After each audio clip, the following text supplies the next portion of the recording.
Esplanade Pinang, guys.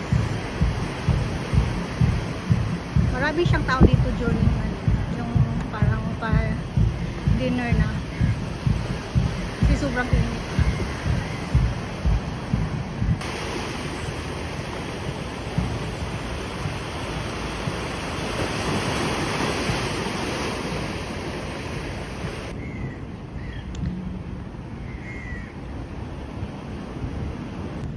This is the Pinang City Hall. Diba, ang ganda na preserve nila talaga. Original building yan. Pinang City Hall.